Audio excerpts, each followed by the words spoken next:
Vamos meditar hoje sobre esse tema extremamente pertinente que Deus fala ao nosso coração, à nossa vida.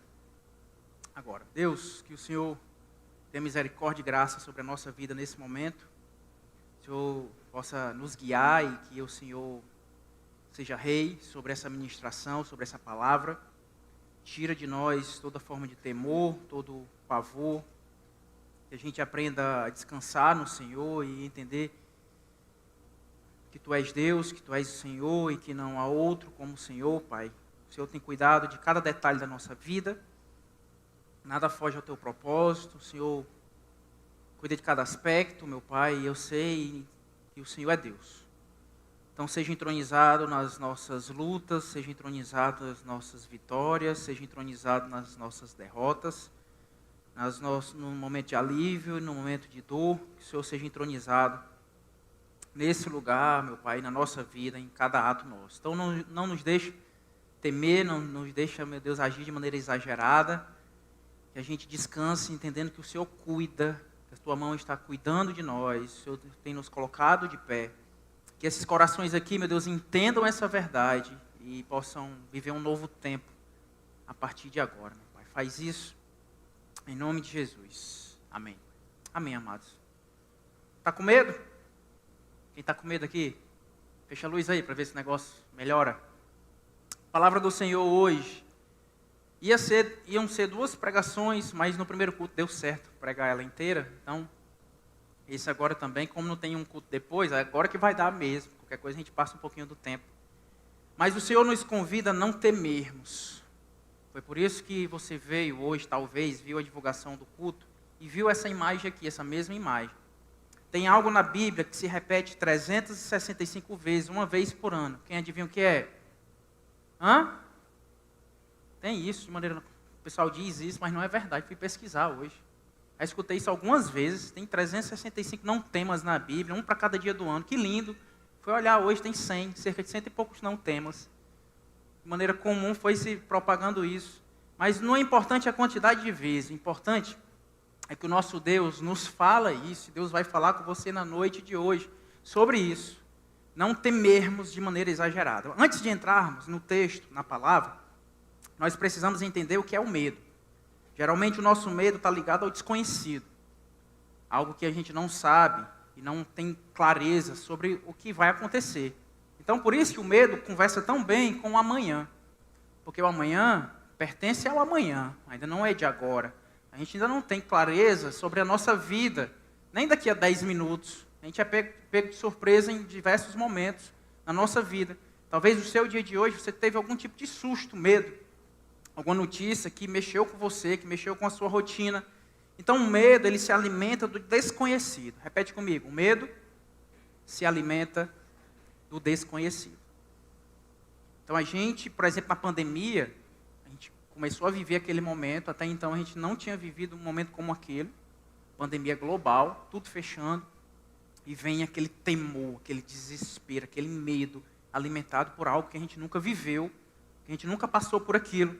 Só que, ao mesmo tempo que o medo se alimenta com o desconhecido, por isso que quando eu entro numa sala escura, se tem dois caminhos à minha frente, um bem escuro, sem iluminação, e outro muito claro, eu escolho o claro.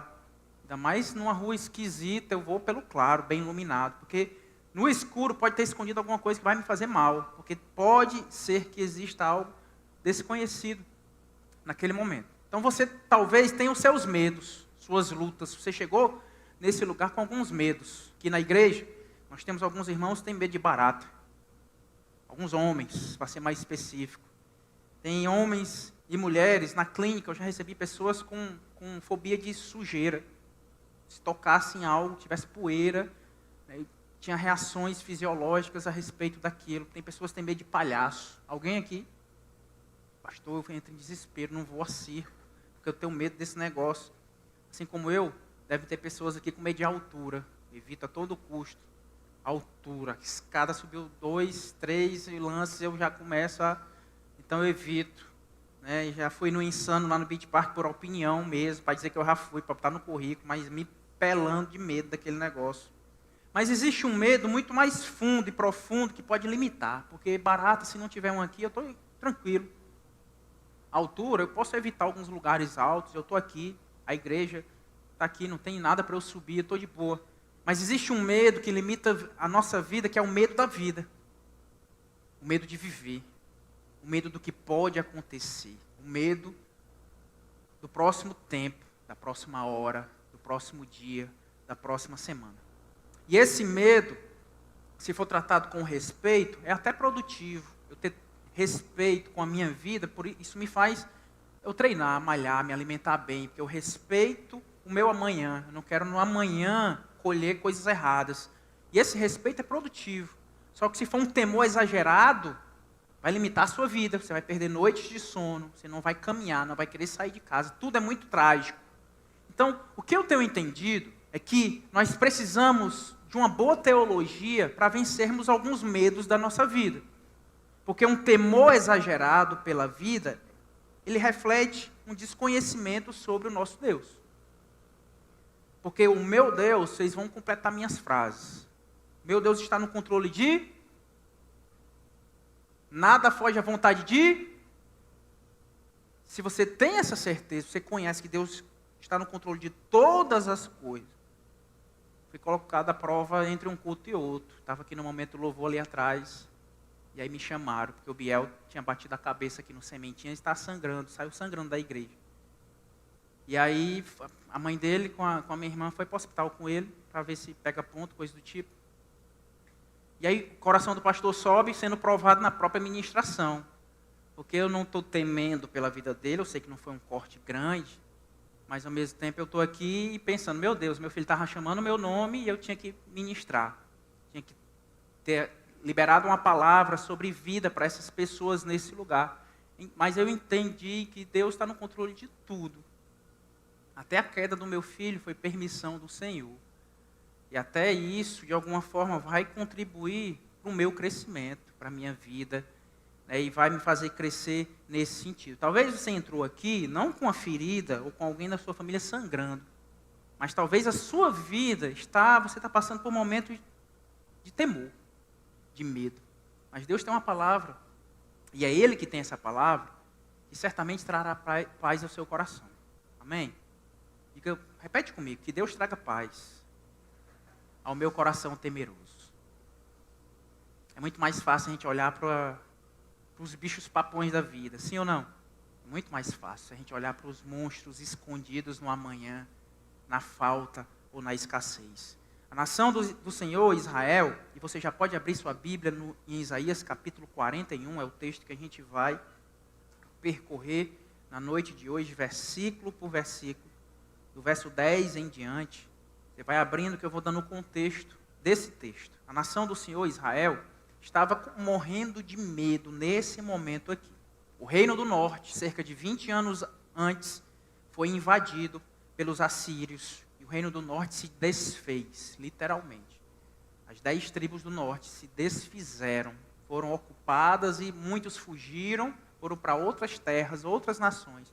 E os que permaneceram foram invadidos por culturas, por idolatria, por comportamento, e se desfez a organização daquele povo. O reino do sul começou a ficar temeroso, começou a ter medo de acontecer algo semelhante com eles também. Estavam com medo porque tinham nações crescendo, o Império Babilônico estava crescendo muito e eles estavam com medo.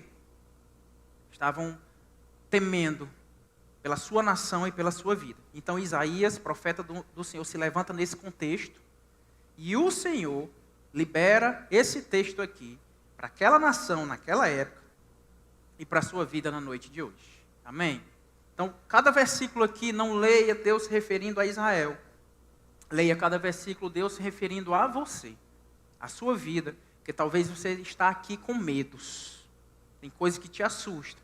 Mas o verso 10, o Senhor fala para você nessa noite. Diz o seguinte, vamos comigo. Não temas, porque eu sou contigo.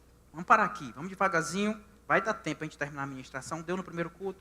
Não temas. E Deus dá a primeira justificativa. O primeiro motivo para não temermos é porque Deus é conosco. Deus está ao nosso lado. Primeira pergunta que eu faço ao seu coração. Por que temer a solidão se Deus sempre está conosco? Talvez, e eu entendo isso, nós vivemos numa geração que tem temido demais o estar só.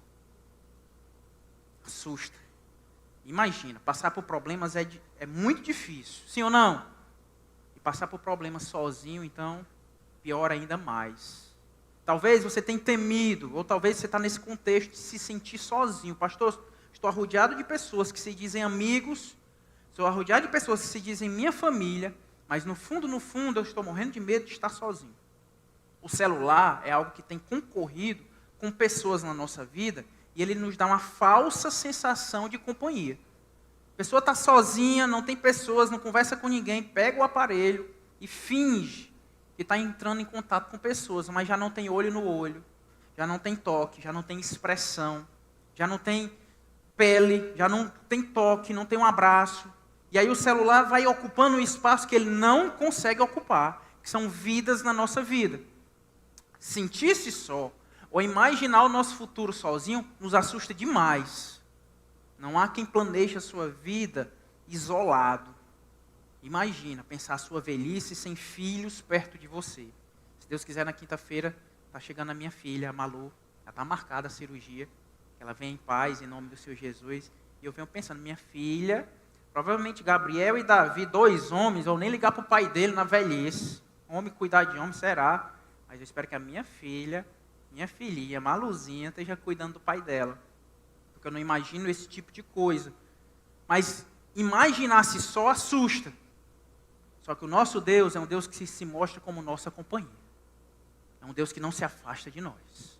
Mesmo que esse pastor aqui que erra, e erra demais, não tenha mandado a mensagem para você, não liguei para você, não dei a atenção que você merecia e devia, contudo, mesmo com isso, Deus não se esquece de você. Deus continua ao seu lado. Todas as vezes que eu vou a Fortaleza, que a mãe sabe, ela pergunta, João, tu vai com quem? Aí eu digo, com Jeová. Aí ela, agora sim. Agora está certo, está indo acompanhado, com a melhor pessoa. Mateus 28, 20, Jesus nos dá essa certeza, diz o seguinte, eis que estou convosco. É 1 hora por dia? É 1 dia no mês? É 1 ano na sua vida? Não, Deus está conosco todos os dias, até a consumação do século. Amém. Os discípulos nesse momento estavam desesperados, Jesus está subindo, está nos deixando, e agora? E Jesus afirma, eu estou com você. Então, se a solidão tem batido ao seu coração e você tem tido medo de estar só, lembre-se disso. O seu Deus não se afasta de você. A primeira prova, o primeiro ato, a primeira ferramenta para você enfrentar os medos da vida é entender que o nosso Deus é conosco. Continuando no verso 10, diz o seguinte, não te assombres, porque eu sou o teu Deus. Eu te fortaleço e te ajudo e te sustento com a destra da minha justiça. Ou seja, segunda coisa, além de termos um Deus que está ao nosso lado, que é conosco, esse mesmo Deus, ele se apresenta como nosso Deus. Pastor, o que é Deus? É aquele objeto que a gente confia. Pode ser o dinheiro. Quando é que o dinheiro é o nosso Deus? Quando a gente confia nele como solução e como um caminho, como um atalho para a nossa vida. Se você tem confiado no dinheiro como solução para os seus problemas, talvez esse dinheiro seja o teu Deus. Se você tem confiado em homens ou em você mesmo, talvez você seja o seu próprio Deus. Mas entenda que Deus, ele se apresenta como o seu Deus. Então é importante conhecermos o nosso Deus. A segunda verdade é essa. Conhecer o nosso Deus nos livra de temores exagerados. Você precisa entender, primeiro, quem é o seu Deus. É o Deus Todo-Poderoso, então eu preciso conhecê-lo na sua totalidade. Porque não combina viver de maneira temerosa, assustada, entendendo que nós temos um Deus que está no controle de todas as coisas. Uma coisa não se comunica com a outra. Ou vai ser um ou vai ser outro. Se você tem vivido e vindo para a igreja e entendido que Deus é o meu Deus, que Ele cuida, eu confio no Senhor, a sua vida de pavor não vai combinar com a sua crença. E é muito importante que haja essa comunicação. Às vezes eu tenho meus medos. Às vezes eu tenho meus temores. Às vezes a igreja vai dar um passo e o pastor fica, meu Deus, e se não der? E se não acontecer? E às vezes eu fico temeroso, será que eu vou conseguir? Será que eu vou ter sabedoria para conduzir essa situação geralmente eu corro para uma boa teologia. Geralmente eu corro para uma pregação do John Piper. Eu escuto sobre a soberania de Deus e aquilo traz alívio para a minha alma. Porque a minha alma está querendo apagar o Senhor, a totalidade do Senhor do meu coração, como a Bíblia o descreve, como ele se revela na Escritura, e ele vai se apagando, chega uma névoa de descrença, de temor, temendo, Deus não está no controle das coisas, eu escuto uma boa teologia, uma boa verdade, e aquilo traz paz ao nosso coração. Meu amado, em nome de Jesus, não negocie esse momento aqui, o momento da palavra. Não negocie a sua vinda para a igreja, em nome do Senhor Jesus. Venha e venha sempre, porque você precisa ouvir, conhecer sobre o nosso Deus, porque o medo vai bater a porta. As incertezas da vida vão querer te assustar.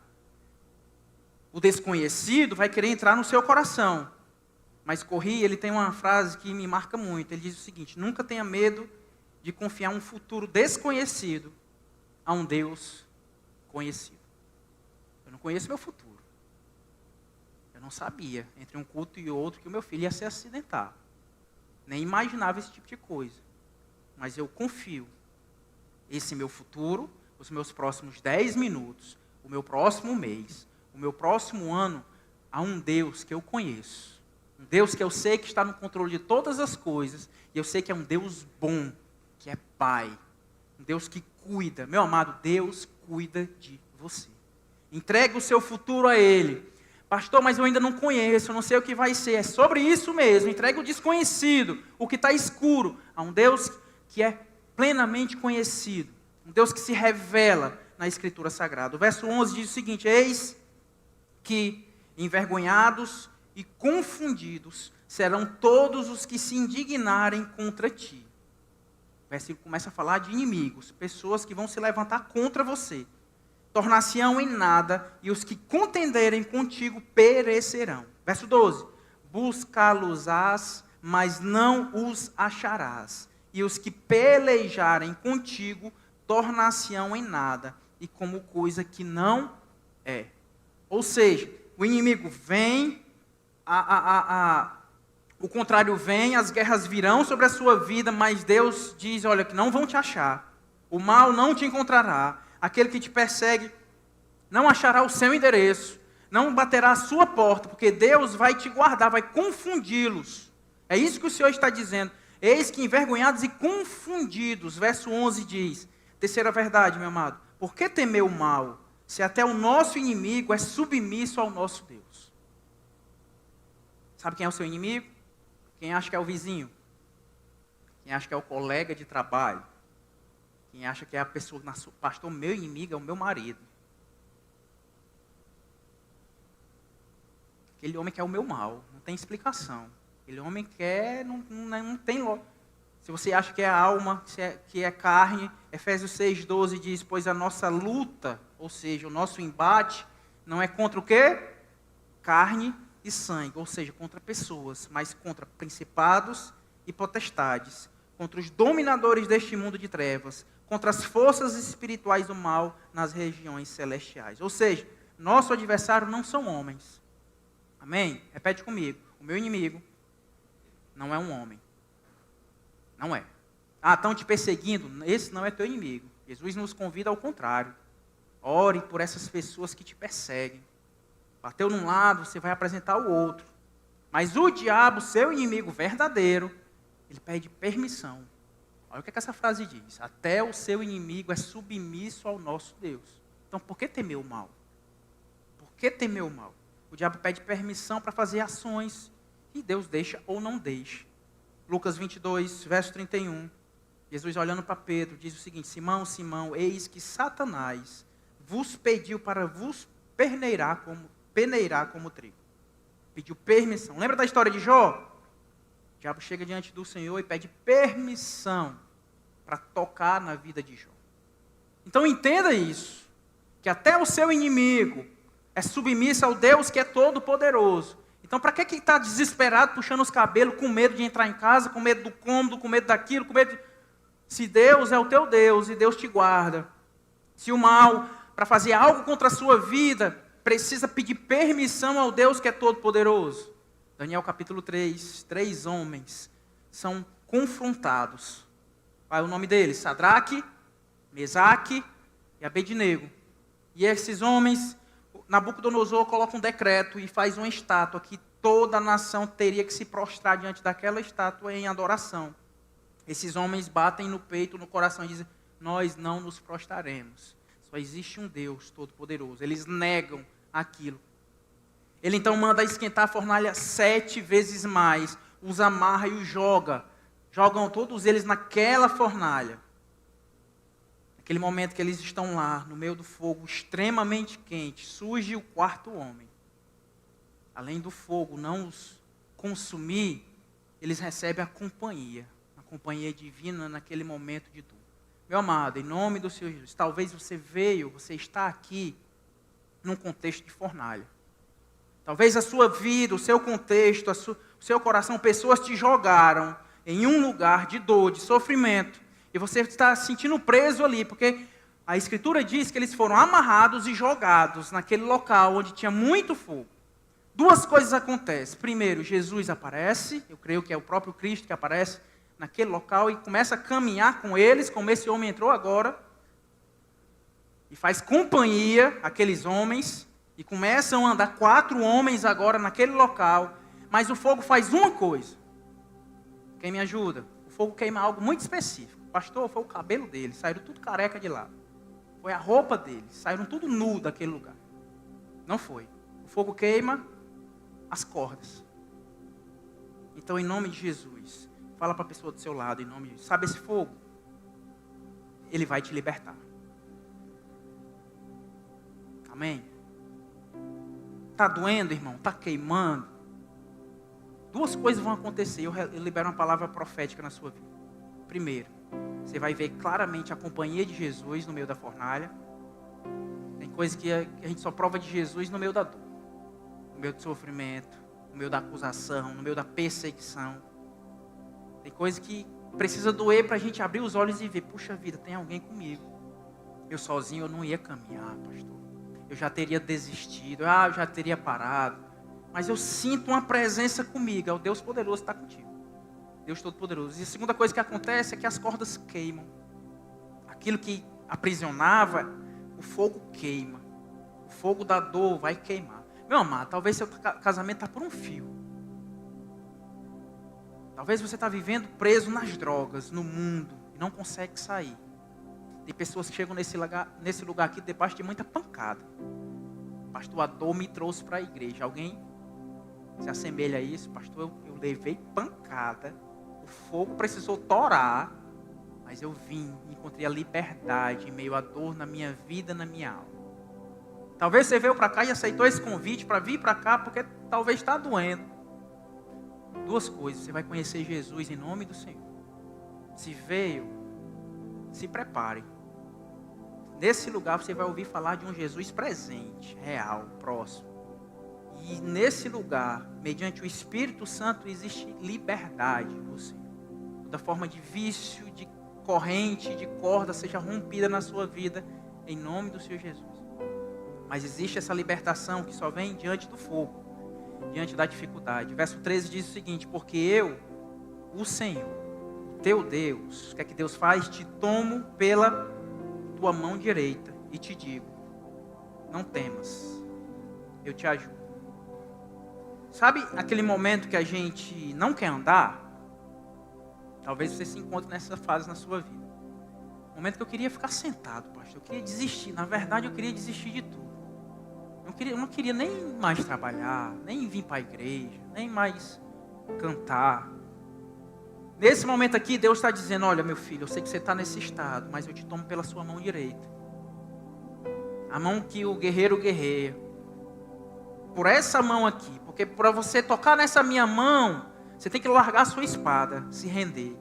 Talvez o motivo de você estar se sentindo tão cansado é porque você está gastando muita energia querendo guerrear uma guerra que é do Senhor. E Deus está dizendo: ó, larga a espada, me dê a sua mão direita, que agora é comigo. Eu vou te conduzir, porque eu vou te ajudar. Meu filho Gabriel, semana passada, a gente foi subir o Monte Catarina. E aí a gente teve o ataque das abelhas. Eu estava aqui, ele estava mais ou menos ali onde o Tiago está. E eu esperei como hoje. Ele gritando aqui no Sementinhas, com muita dor, porque ele sente a dor dessa forma. Ele se expressa muito no momento de dor. E na hora das abelhas, eu esperei meu filho gritar. Meu filho está desesperado, temeroso, porque eu o conheço. Eu sei que ele reagiria dessa forma. E quando eu procuro a voz dele, eu não escuto. Alguma coisa aconteceu. O Gabriel não está gritando. Eu olho, está ele e o Vitor Hugo agachados assim, quase no chão, de mãos dadas. E eu olhando para aquilo ali, dizendo, meu filho encontrou segurança numa pessoa, conforto numa pessoa, que está segurando na mão dele, que está cuidando dele nesse momento. Da mesma forma, meu amado, Deus faz com você. Deus não é um Deus distante, é um Deus que toca na mão. E Ele diz, eu te ajudo. A quarta verdade é essa: por que temer pelos nossos objetivos, se o próprio Deus segura nossas mãos? Se é o próprio Deus que faz no nosso lugar. Nós estamos numa reforma lá na Aracoiaba, e a gente precisa de mão de obra para isso. A gente tem uma escala de trabalho. A escala de trabalho na Aracoiaba é de acordo com a folga de um irmão aqui da igreja. Porque o irmão trabalha tanto que não tem como pensar em outro dia que ele não esteja. E aí, gigante, quando é tua folga? É na segunda. Então pronto, a gente se organiza para ir na segunda. Por quê? Braço direito, mão estendida, ajuda, crescimento. E o negócio lá está quase pronto, muito por conta do serviço dos irmãos. Vários irmãos estão servindo naquele lugar, andando junto. Pastor, eu creio, vai ser bênção. Mas tem pessoas crendo e suando, e ofertando, e orando, para que o negócio aconteça em nome do Senhor Jesus. Se Deus é um Deus perto, no Antigo Testamento, que toca na nossa mão, o Deus do Novo Testamento, Ele abre uma porta gigantesca. Sabe o que Ele faz? Ele passa a habitar em nós. O Espírito Santo, o próprio Deus, habita em nós. Romanos capítulo 8. Tem um versículo que eu amo. Já falei algumas vezes aqui na igreja. Diz o seguinte: da mesma forma, o Espírito nos ajuda. Em quê? Em nossa fraqueza.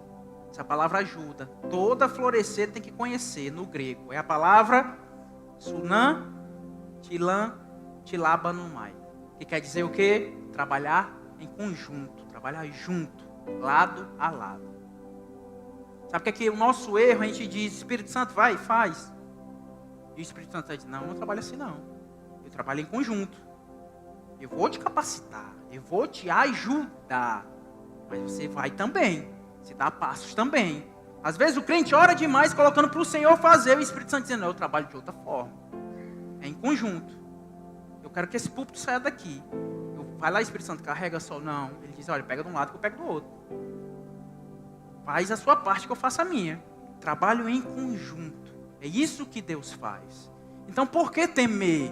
O que é que você quer, meu amado? Quer empreender? Quer melhorar de vida? Quer passar? Quer conquistar? Quer fazer o quê?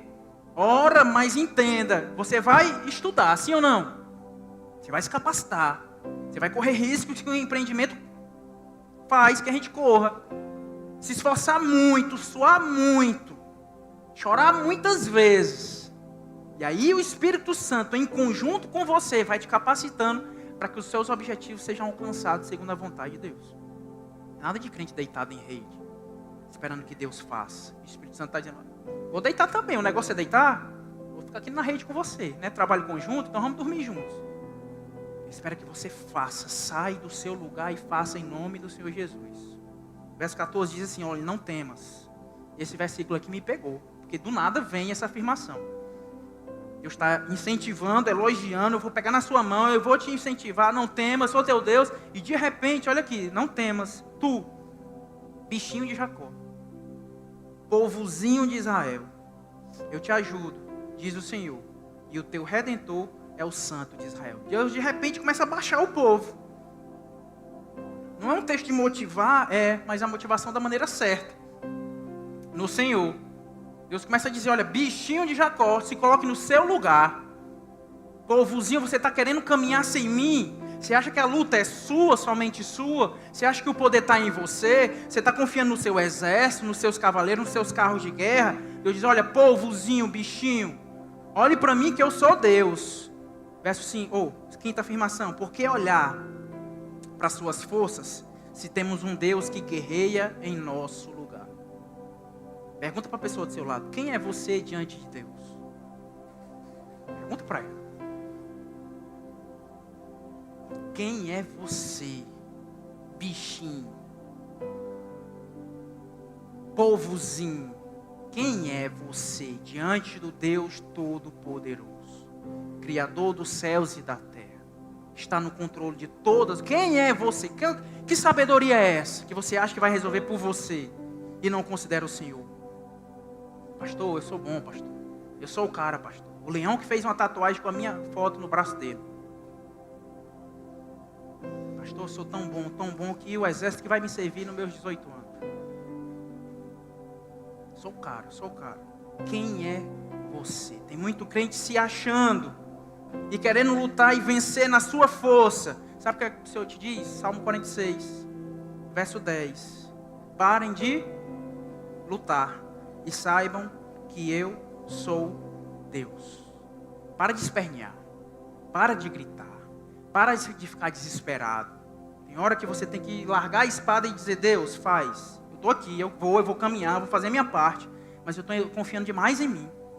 Parem de lutar. Essa palavra aqui quer dizer... Essa palavra, parem de lutar, no hebraico quer dizer rafar. Que quer dizer relaxar. Aquietar.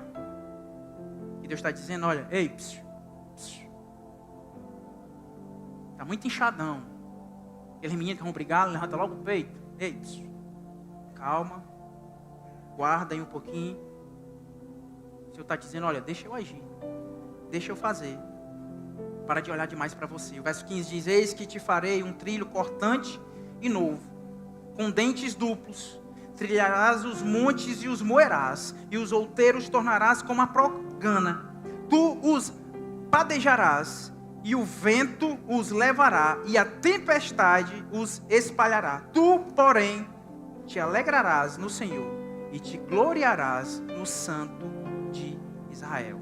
Sexta verdade: por que temer as dificuldades, se elas nos farão conhecer um pouco mais o nosso Deus? Sabe o propósito da tempestade? O versículo 16 diz: olha, o vento, a tempestade vai chegar.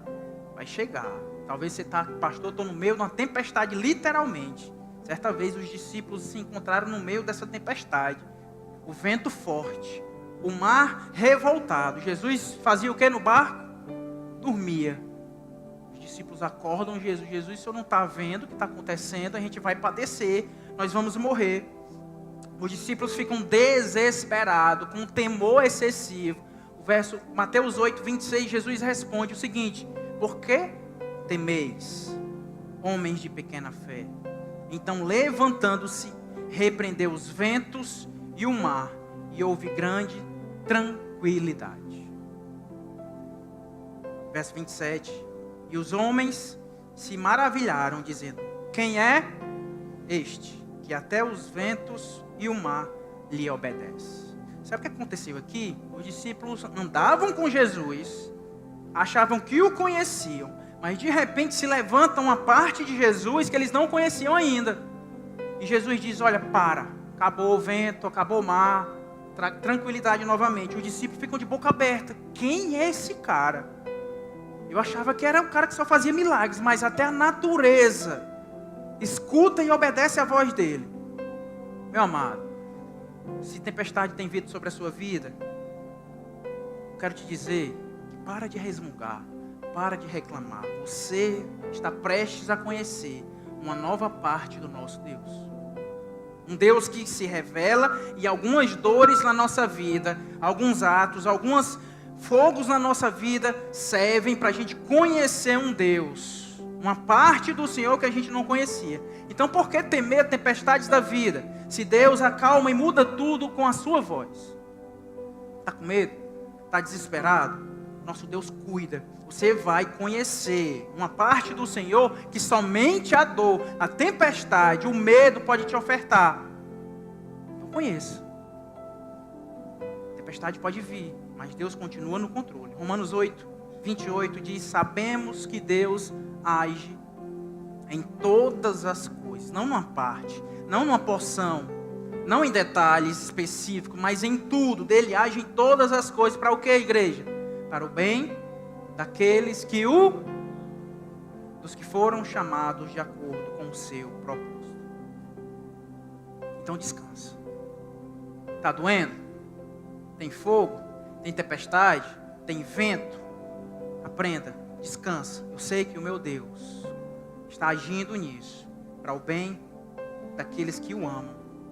Eu sei que o sofrimento do meu filho, de alguma forma misteriosa, serve para a glória do Senhor e para moldar o meu caráter. Eu sei que talvez você entrou nesse lugar pedindo ajuda, desesperado. E Deus está te dizendo agora, essas dores, essas dificuldades estão sendo usadas para a minha glória, para o seu crescimento, para você crescer no caminho do Senhor. Talvez você está pensando, pastor, por que eu não passei? Eu estudei tanto.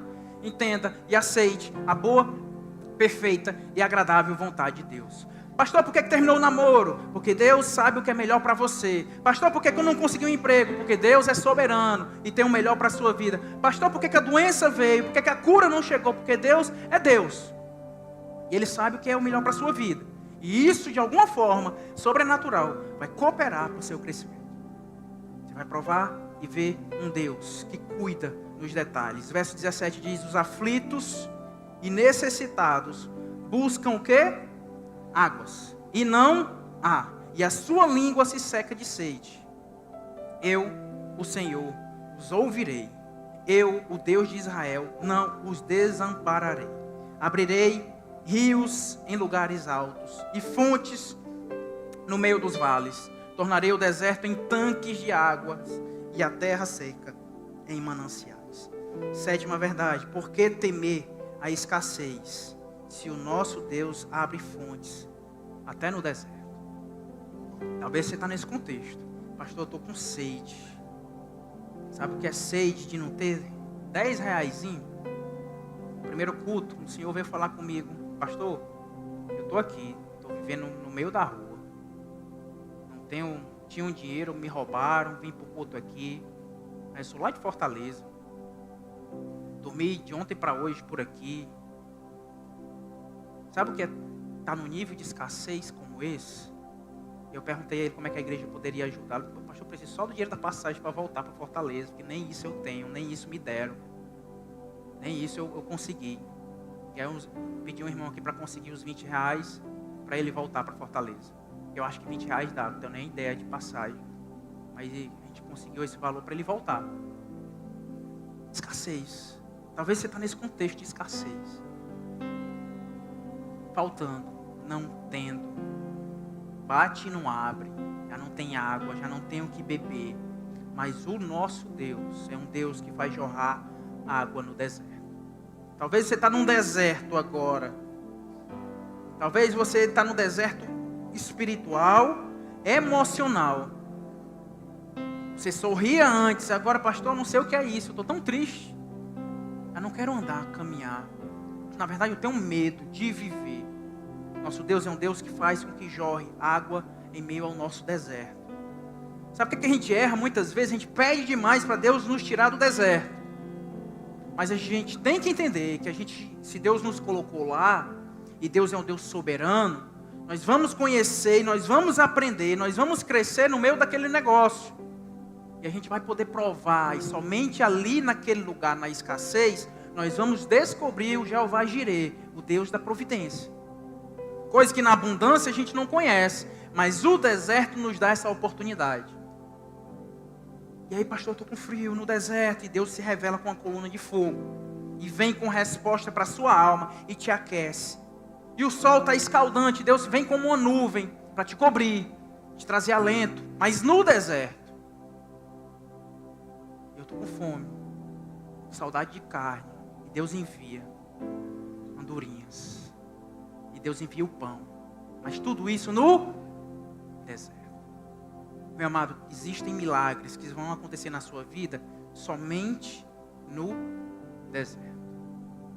Então não tema tanto. Peça força ao Senhor. Entenda o seguinte, mesmo que não mude, mesmo que não passe, mesmo que continue a mesma coisa, que demore tanto, não é o deserto que vai decretar minha abundância, mas quem é? É o Deus Todo-Poderoso.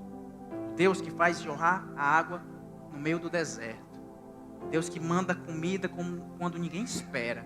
O Deus que faz e continuará a fazer. Oitava verdade, por que temer o e se? Sabe aqueles momentos que a gente fica, pastor, e se não der certo? E se não funcionar? E se eu estudar e perder 3 anos da minha vida? E se na Aracoiaba não der? E se? Sabe o momento que a gente para pensar e se? Por que às vezes a gente teme tanto as incertezas da vida? Se nós temos um Deus que está no controle de todas as coisas. Para a gente é incerto. Para Ele já está escrito. Então acalma a sua alma.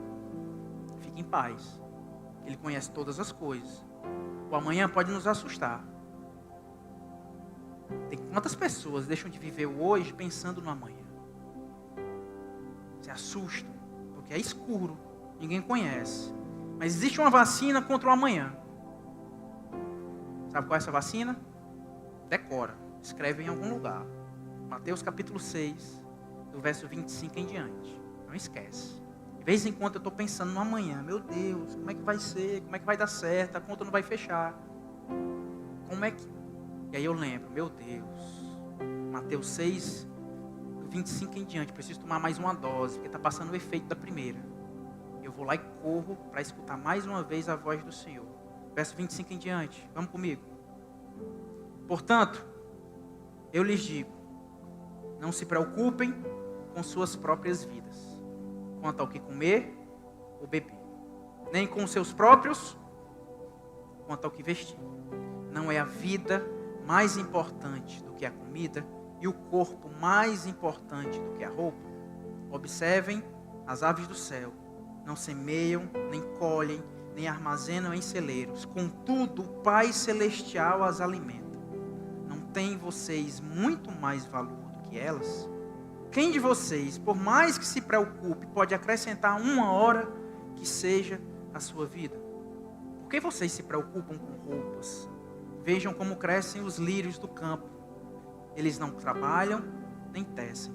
Contudo, eu lhes digo que nem Salomão, em todo o seu esplendor, vestiu-se como um deles.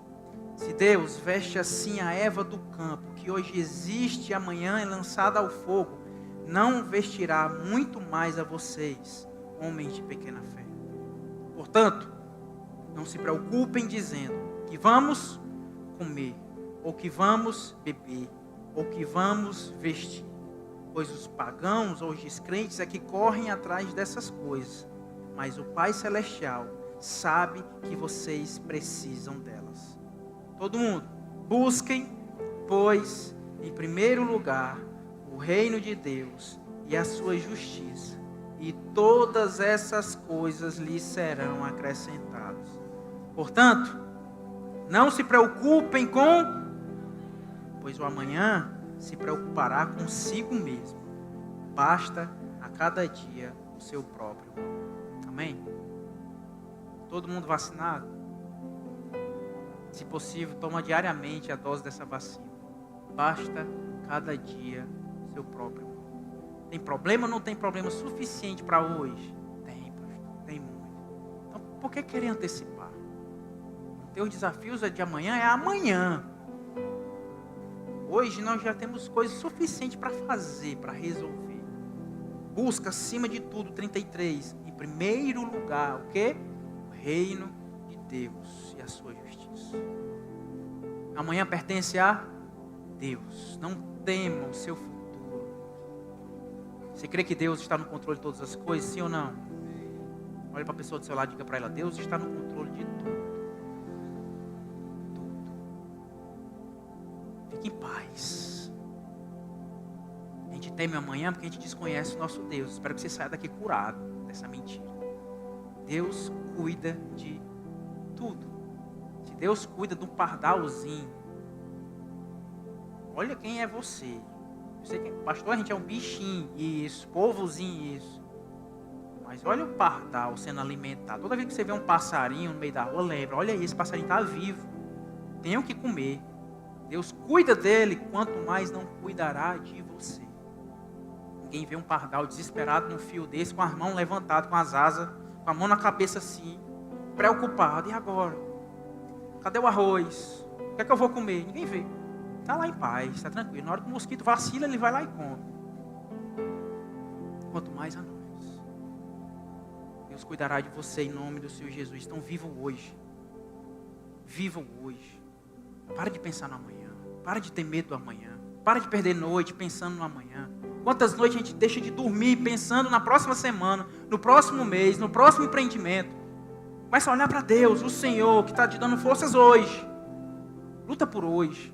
Ame hoje. Cuide hoje. Abrace hoje. Seja presente em casa hoje.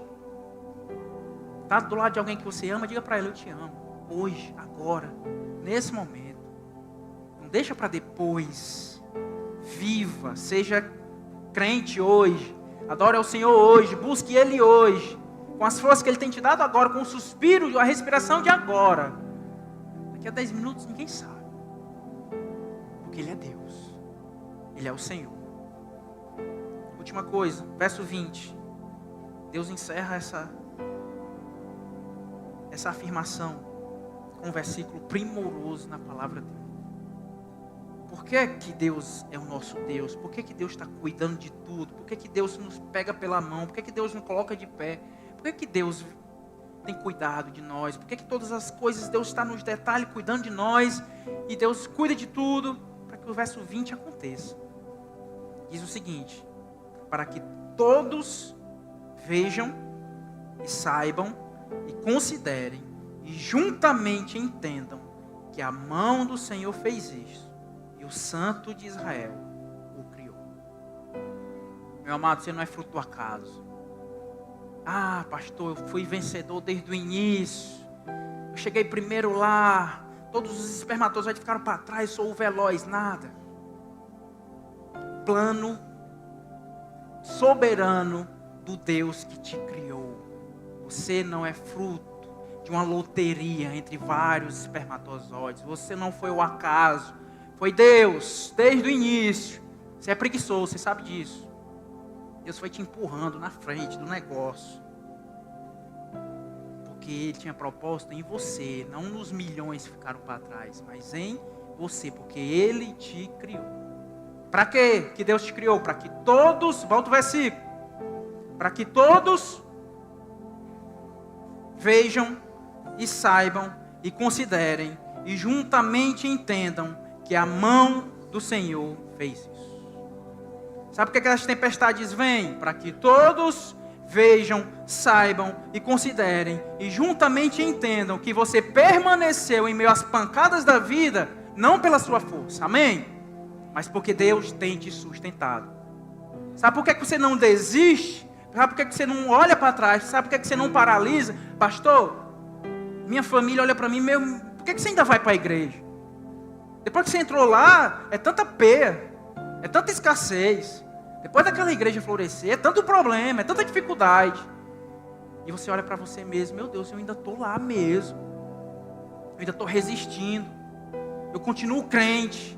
Eu continuo indo, continuo orando, para que todos vejam, a partir de você, um testemunho brotará a partir da sua vida, para que outras pessoas vejam, não que o poder é seu, não que a paciência é sua, porque eles conhecem que você é estressado, para que todos reconheçam e vejam que é Deus nesse lugar e Deus na sua vida.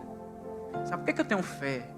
Que aquela cidade vai viver um novo tempo, que Aracoiaba vai provar do Senhor, não porque a gente tem a forma do negócio, para que todos vejam que é Deus agindo através de nós, amando aquelas pessoas naquele lugar.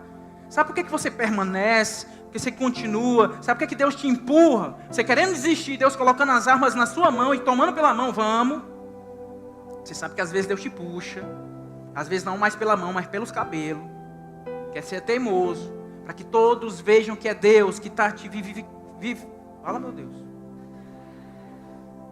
Vivificando. Te dando vida no Senhor. Sabe por quê? Última verdade, nós vivemos coisas ilógicas para que todos vejam que a única explicação é o Senhor em nossas vidas. Não tem explicação você continuar sendo fiel a Deus depois de tanta oposição. Não tem explicação. Você tem entrado na igreja e de repente o dinheiro foi-se embora. Não tem explicação, tanta doença na sua casa. E você permanecer no Senhor, acreditando. Fugindo da lógica humana. As pessoas estão olhando e não estão entendendo. Lembra lá da fornalha de fogo? O texto continua. Olha o que acontece com Nabucodonosor.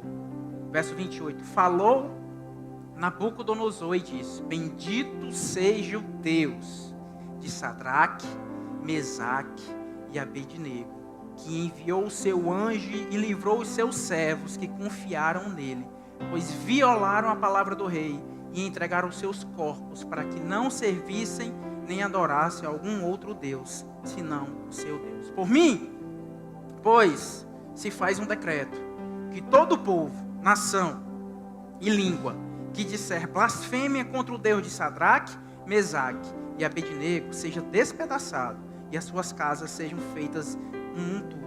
Porquanto não há outro Deus que possa livrar como este. Então o rei fez prosperar Sadraque, Mesaque e Abednego na província de Babilônia. Percebeu? O cara que ia matar eles reconhece agora, através deles, da fornalha deles, da dor e do perigo daqueles caras, que não existe outro Deus. Meu amado, recebe essa palavra, em nome de Jesus, através de você, através da sua persistência no Senhor, através do fogo que tem crescido na sua vida, dos problemas na sua casa, da oposição na sua vida, da forma que o inimigo tem se levantado, dos monturos que tem tentado derrubar o seu lar, através disso tudo, que tem apavorado talvez sua vida hoje, outras vidas reconhecerão que existe um Deus que tem sustentado esse João, essa Maria, esse Obed, essa Joana, que tem sustentado a tua vida e não tem outra explicação. É a mão do Senhor através da sua vida. Em nome de Jesus, fica firme. Último conselho para a pessoa do seu lado, diga isso para ela, fica firme. Mesmo que não passe, meu amado, fica firme. Eu não estou prometendo que vai passar. O deserto pode continuar na sua vida, mas fica firme, porque você vai provar uma água que só o deserto vai oferecer. Você vai provar uma coluna, um alívio, uma tranquilidade que somente depois da tempestade você pode provar.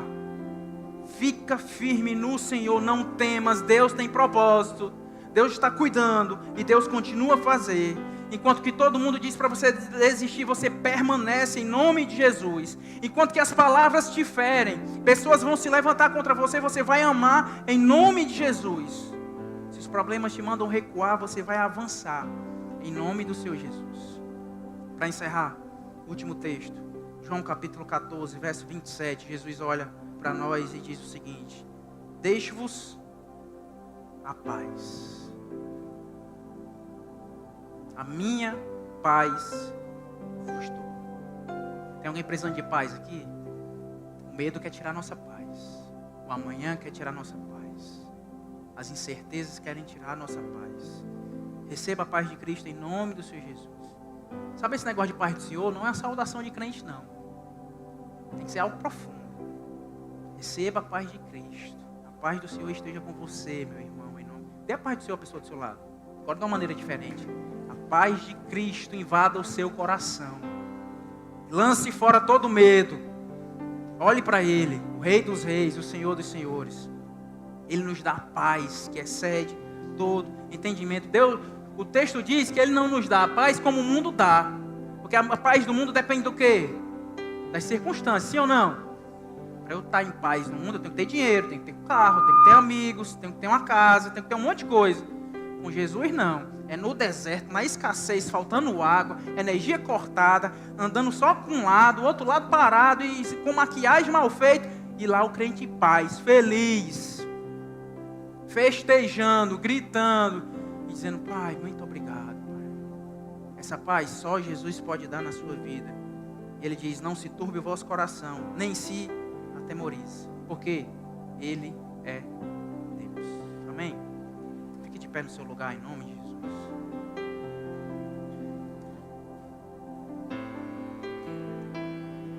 Está com medo? Pergunta a pessoa do seu lado.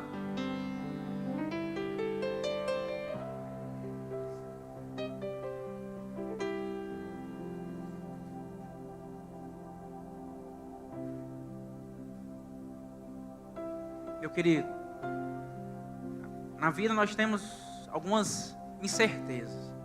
Viver, isso faz parte da vida. Talvez a graça da vida é essa. A gente não está no controle. Que bom. Amém? Que bom que nós não podemos nada sem o Senhor. Sei que você queria não ter a doença. Sei que você queria ter o seu casamento restaurado. Sei que você queria ter o seu problema resolvido. Mas Ele é Deus. Essa semana eu, pesquisando sobre a ministração, fui pesquisar com meus filhos. O Davi, 3 anos. Fui perguntar a ele: Davi, tu tem medo de quê? Ele olha para mim e diz: papai, eu tenho medo do monstro. Ele, curioso, diz: papai, tu tem medo de monstro? Eu tenho não, Davi. Papai, tu tem uma arma? É, eu tenho uma arma.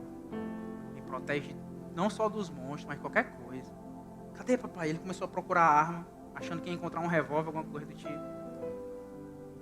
Eu dizendo para ele: minha arma é invisível. Está aqui, mas você não consegue ver. Está me guardando, mas eu não consigo sentir o toque dele, mas ele está aqui. É o Biel Mala do lado, disse: eu sei qual é o nome da tua arma. É Jesus. Nós temos Ele. Amém, igreja? Ele tem te guardado. Não se apavore. Feche seus olhos.